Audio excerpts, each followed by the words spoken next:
সুযোগই তো পাচ্ছি না। কাদের অভাবটা আসলে কি কারণে হচ্ছে? ছবির অভাব। ছবির অভাব। ছবিভাবে হচ্ছে না। প্রশ্ন মার বন্ধু ঈদের নির্বাচন নিয়ে চিন্তা ছড়ে মারা প্রশ্ন ছড়ে মারা সবার টেনশন, তাই না? আমার সামনে আমি একটা ছবি রিসেন্ট কিছুদিন আর কাজ বাকি আছে, ছবির নাম কিশোর গ্যাংস্টার। সামনে বসে আসবে যারা আমরা শিল্পী আছি, চারটা ছবিতে কাজ করে যাচ্ছি, কারণ কাজের ক্ষুধা কিন্তু মেটেনি।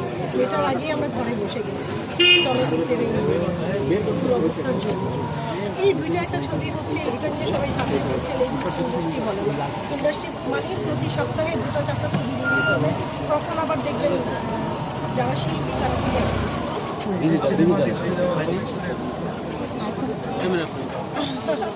ঈদের সিনেমা কোন সিনেমা দেখবো এখনো বলতে পারছি না। দুজনই আমার নায়ক, দুজনই আমার প্রিয় অভিনেতা। শাকিব খান রোমান্টিকের কিং আর মারুফ হচ্ছে অ্যাকশন কিং। দেখবো দেখি। থ্যাংক ইউ আপনাদেরকে অনেক অনেক ধন্যবাদ। Thank you.